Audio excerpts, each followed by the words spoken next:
Everybody knows that cute chick from high school who had a lot going for her, but couldn't get out of her own way, kept making poor choices, bad decisions, rejecting every shot at happiness that she had, until ultimately you see her at a class reunion 10 years down the road and go, what happened to you? Yikes. Seem to be scraping the bottom of the barrel.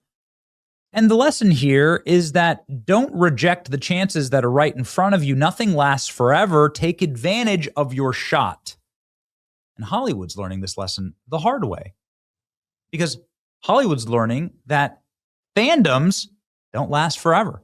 And if you keep attacking the fans, and if you keep making trash and then blaming us when it bombs and saying we don't know what we want as the fans that are your bosses that keep the intellectual properties valuable, then you'll lose a Star Wars or a DC Comics or a Marvel.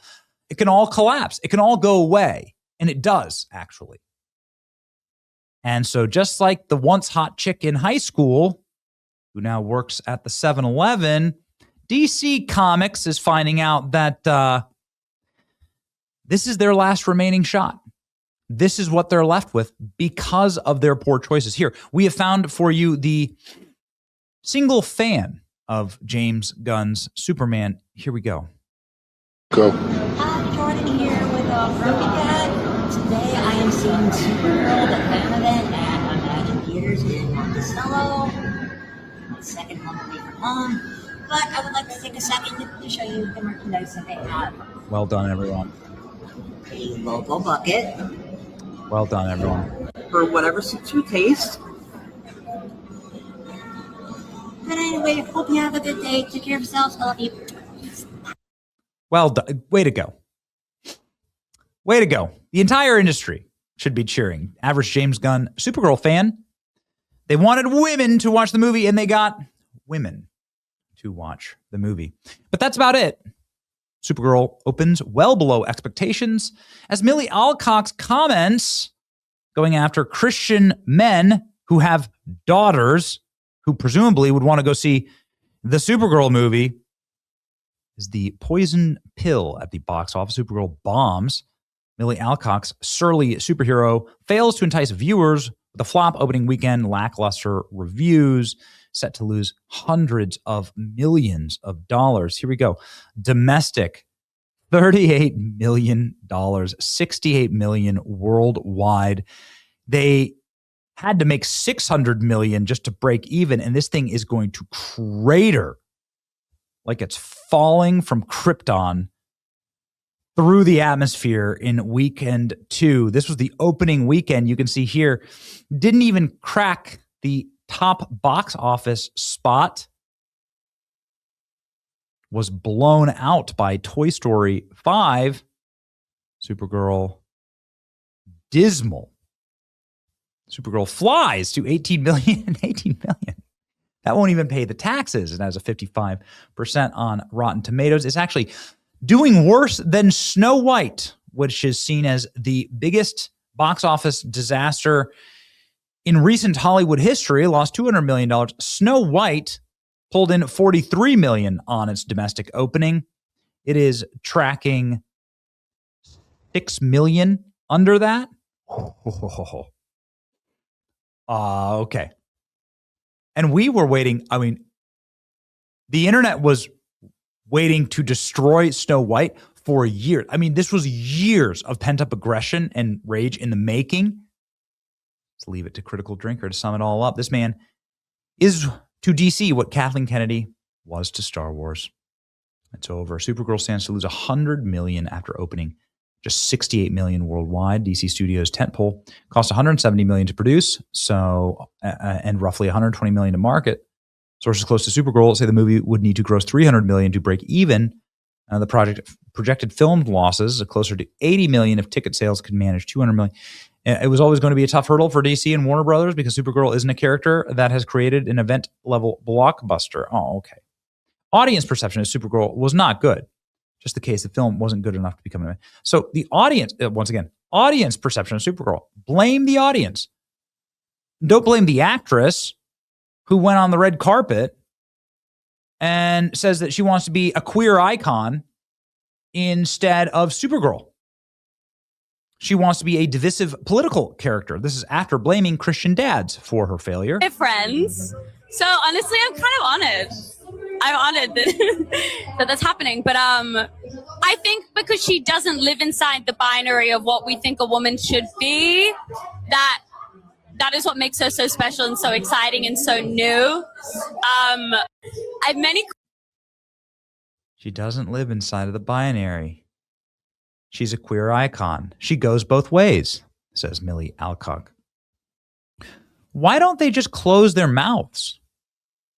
You could just close your gigantic mouth with your donkey teeth. You could just close that and just say, it's a superhero movie. Stop asking me gay rights questions. Lower opening weekend than Morbius and The Marvels. Whoa. Supergirl box office actually came in well below the lowest end expectations, all but guaranteeing that Warner Brothers would lose hundreds of millions of dollars. It's a gigantic flop. It's their own fault, and they'll learn nothing from it. Well, they should fire James Gunn. That's what everyone's saying now. Here's my not a review of Supergirl, an autopsy of why it failed. The Girl Boss movie era, where the market got saturated post Harvey Weinstein, it started with Lady Ghostbusters. That's been a failure, and Hollywood just can't accept that men don't want to go see a female superhero movie. Straight men are still, in 2026, the major market for any and all superhero movies. Even Supergirl was 60% male ticket buyers. Well, we know who the male ticket buyers were. Okay, hold on. Let me keep going. Hollywood is going to have to accept the reality at some point. Yeah, you can make a gay female superhero movie, but Hollywood is going to have to accept that they will make much less the box office for those reasons. It was massively too expensive. If you're going to make a female gay-centric superhero movie, and your budget's going to have to be a third of what this was for obvious reasons. You're not targeting major demographics. So you need a budget of $20 million so you can make money. A $35 million Supergirl movie makes money. A $175 million Supergirl movie bankrupts investors. Keep your stars away from Hollywood reporters that have their own agendas. For the love of God, give them some marketing training. Hollywood reporters have their own agenda, and they want to get a juicy soundbite for views and clicks. They don't give a damn if your movie does well.